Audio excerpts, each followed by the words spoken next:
Il est 13h et c'est l'heure de s'informer. Au sommaire, s'initier à la gestion des projets et la mobilisation des ressources. C'est à cet exercice que les acteurs du domaine s'y prêtent. Un atelier qui fait partie d'un programme de renforcement de capacité organisé par l'école de maintien de la paix à Lune Blondin-Bay à Koulikoro. Les détails sur le but et le partenaire de mise en œuvre par Djemba Moussa Konaté bientôt. Les routes continuent de faire des victimes au Mali. L'on pointe du doigt l'état des routes ou l'incivisme des citoyens, mais les sensibilisations continuent toujours. Ainsi, le groupe Magazine Siraba Kunafoni a profité pour encourager les acteurs de la sécurité routière pour leurs efforts de sensibilisation. Merci d'avoir fait le bon choix de nous suivre. Bonjour et bienvenue à tous. Une mission de la plateforme des régulateurs de l'audiovisuel des pays membres de l'UEMOA et de la Guinée est au Mali. Depuis hier, la délégation a rendu une visite de courtoisie au Premier ministre Choguel Kokala Maïga. Au menu des échanges, la suspension des chaînes françaises RFI et France 24 au Mali. Écoutons le président de la plateforme des régulateurs de l'audiovisuel des pays membres de l'UEMOA et de la Guinée-Conakry. Il est interrogé par Mariam Koni. Cette délégation de haut niveau, envoyée, mandatée par l'ensemble des membres de la plateforme, était venue à Bamako auprès du président Fodji Touré pour nous informer amplement après la décision prise de fermeture de France 24 et de RFI. Et tout à l'heure, nous avons donc rendu une visite de courtoisie à M. le Premier ministre, M. Choguel Maïga. Cette visite a été extrêmement enrichissante. Nous partons vraiment enrichis, nous partons bien informés. Et le Premier ministre nous a encouragés à aller de l'avant.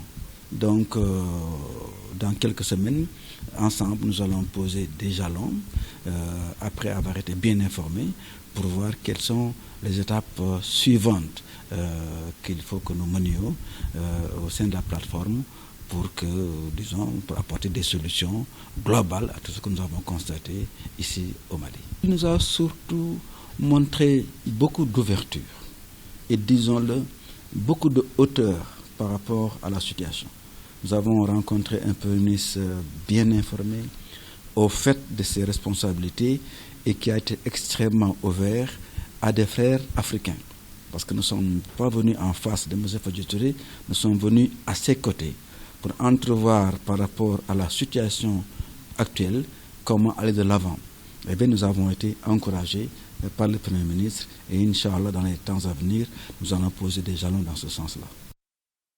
Comme mentionné dans les titres, la gestion de projets et la mobilisation des ressources. La question est au centre d'un atelier de 10 jours organisé par l'école de maintien de la paix à Lune Blondin-Bay à Koulikoro. Le but est de renforcer les capacités des acteurs impliqués dans la conception et la gestion des projets de développement local ainsi que dans la mobilisation des ressources.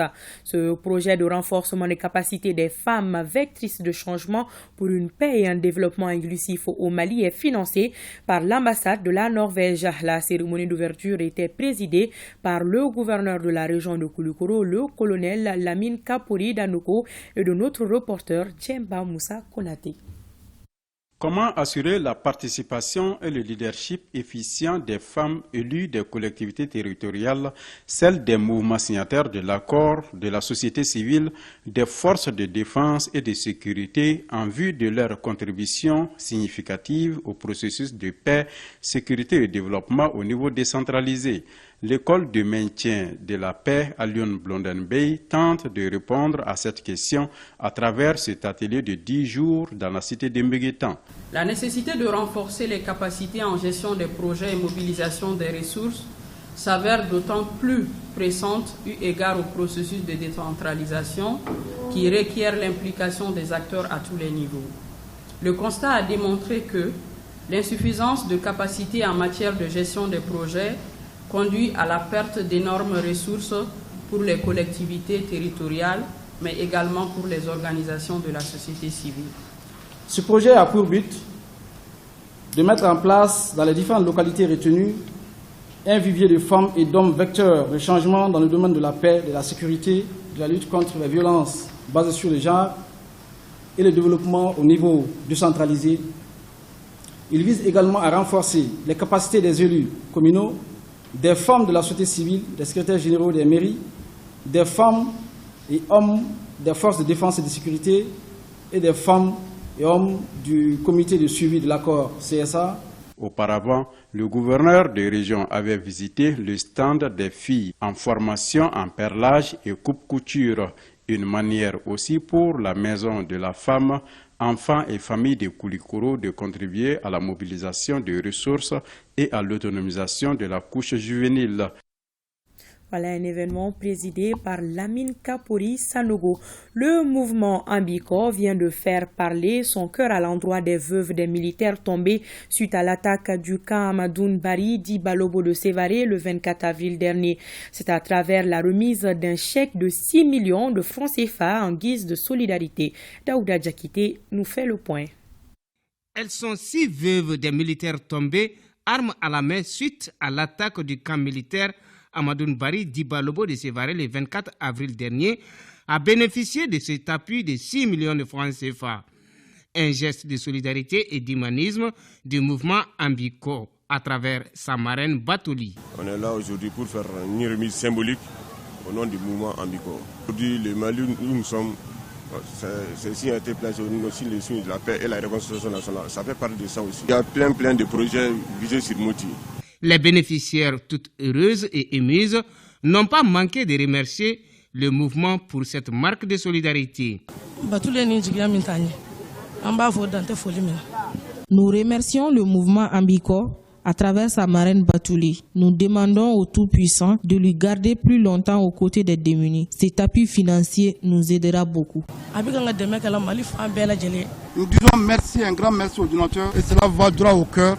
Nous voulons la prévention de tels gestes. La cérémonie a pris fin par la remise du chèque géant aux bénéficiaires.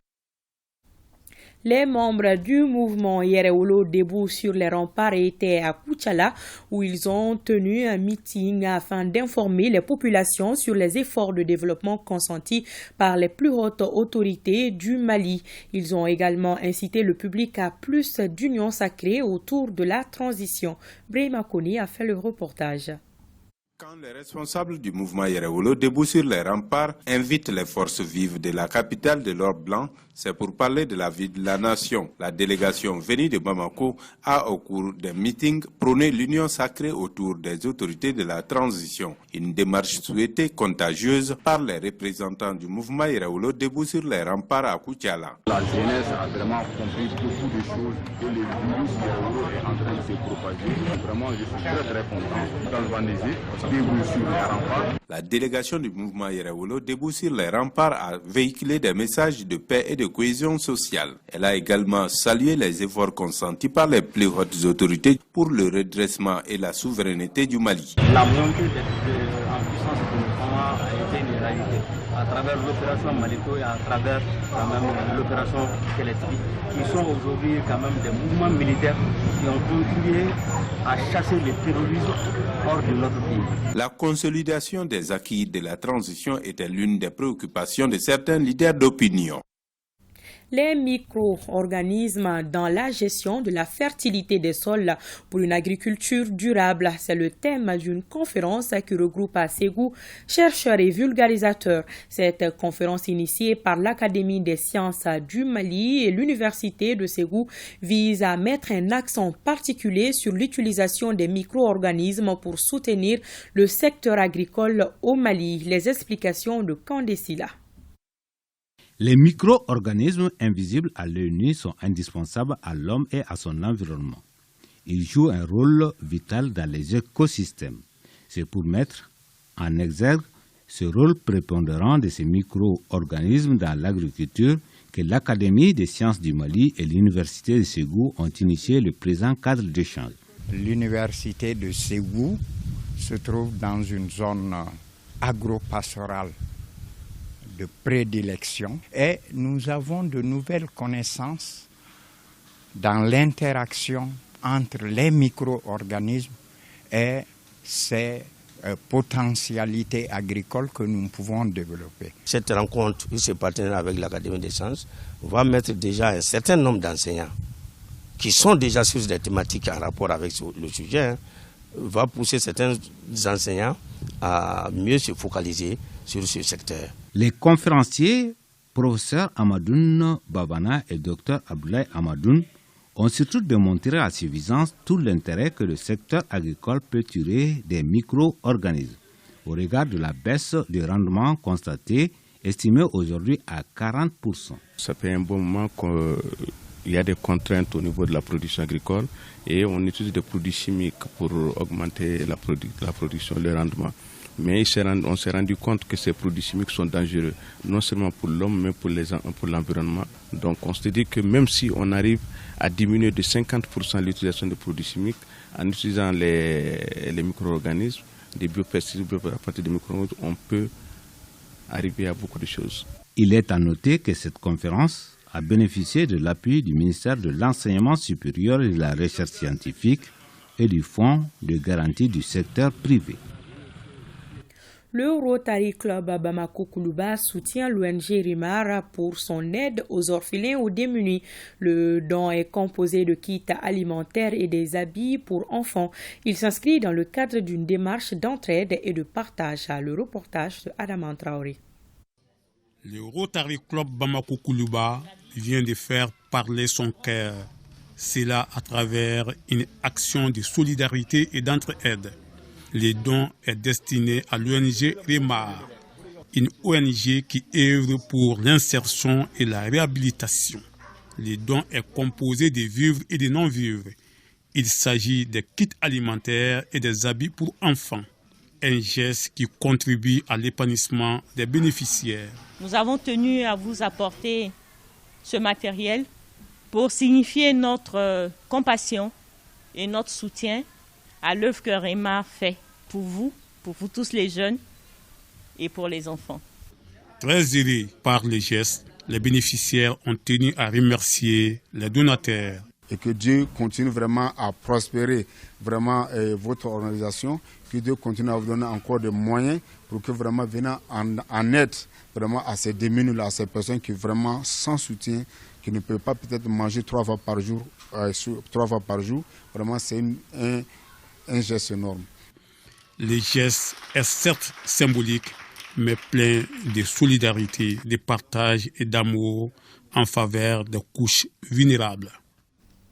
On en vient au second titre de cette édition. La première édition de la nuit de la sécurité routière a eu lieu au mémorial Modibo Keïta, organisé par le groupe Magazine Siraba Kunafoni. Cette nuit consiste à récompenser les acteurs de la sécurité routière au Mali. Ils sont journalistes, des éléments de la protection civile et autres acteurs à recevoir le trophée. Souleymane Sidibé nous en dit plus. C'est une soirée de reconnaissance et d'encouragement organisée par le groupe Magazine Siraba Kunafoni pour récompenser ses partenaires de la sécurité routière. Siraba Kunafoni est un groupe de magazines qui consiste à informer et sensibiliser les citoyens sur les bonnes conduites de la route afin d'éviter le maximum d'accidents. Ce sont des trophées symboliques. Moi, à mon avis, et toute mon équipe Siraba Kunafoni, sauver une vie, c'est comme si c'était une prière, quoi. Donc c'est pour cette raison qu'on a donné ces différents trophées à ces acteurs de la sécurité routière. Les récipiendaires ne cachent pas leur émotion. C'est un sentiment de joie, sentiment vraiment de succès. Succès pourquoi? Le bon travail, s'il est récompensé, c'est vraiment ça la joie. Le message, c'est quand même de dire toujours à la population que la protection civile est là pour elle. C'est leur protection civile. Et elle doit quand même écouter les conseils de la protection civile.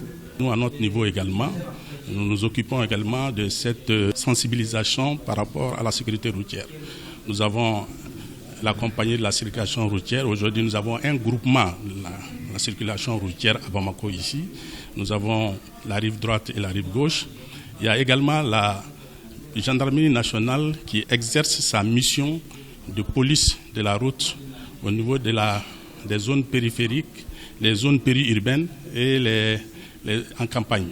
Le groupe Magazine Siraba Kunafoni entend élargir ses campagnes de sensibilisation dans toutes les régions du Mali. Le Café des Arts du Palais de la Culture Amadou en Patéba a abrité la première édition de la soirée culturelle de l'Association des jeunes pour le développement économique et socio-culturel de la commune rurale de Ouan. Le thème retenu pour cette édition est « Ma culture, ma boussole, la paix, mon refuge ». Rien à manquer à Ibrahim Kaoukonati.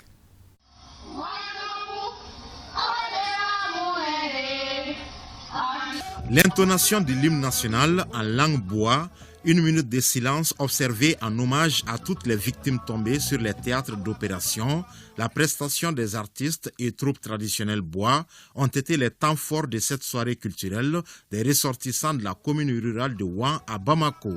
Elle vise à réunir tous les fils de la commune rurale de Ouan à Bamako. Elle poursuit 3 objectifs. Promouvoir la solidarité agissante non seulement entre les membres, mais également entre les associations sœurs similaires. Défendre les intérêts matériels et moraux de ses membres. Contribuer au développement économique et socio-culturel du village de Ouan. L'occasion était bonne aussi pour les artistes, les ressortissants de Ouan, de se retrouver pour communier et véhiculer certaines valeurs du terroir. En tant que nanti du pays beau, en tant que bobo, quand je vois, j'entends les chansons, les manifestations culturelles, ça me renvoie automatiquement au pays. La soirée culturelle dénommée Ma culture est ma boussole, la paix, mon refuge, interpelle chaque peuple. Mais ici, interpelle précisément le peuple bois. Pour rehausser l'éclat de la soirée, les autorités politiques et coutumières de Ouan ont effectué le déplacement, ainsi que les ressortissants des villages environnants de Ouan.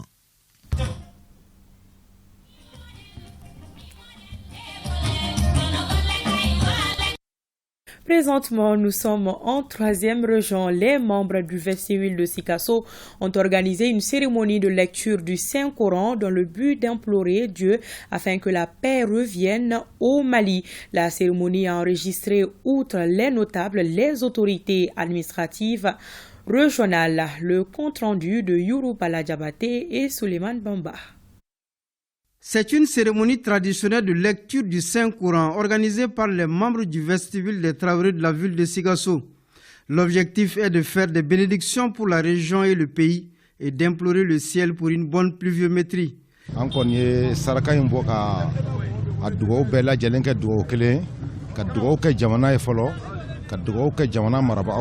Nous avons organisé ce sacrifice pour faire des bénédictions pour Sikasso et le Mali. Ensuite, nous demandons au bon Dieu à ce que la paix revienne au Mali et une bonne pluviométrie. Notre pays a été éprouvé cette année par des difficultés, notamment celles infligées au Mali par la CEDEAO, d'où cet appel de l'autorité administrative de la région. C'est vraiment de rester mobilisé. Rester mobilisés et déterminés pour qu'ensemble nous puissions toujours réussir ce qui nous unit. Ce qui nous unit, c'est quoi? C'est ce Mali-là. Vous avez constaté, c'est une très grande solidarité. Il y a toutes les grandes familles qui sont là, les Berté, les Djamouteni, les Traoré et les Sanogo. Ils sont tous là pour la réussite vraiment de tout ce que ce pays-là veut de bien. Après la lecture du Saint-Coran, des bénédictions pour le retour de la paix ont mis fin à cette cérémonie. Ainsi s'achève cette édition. Merci de votre attention. À tantôt.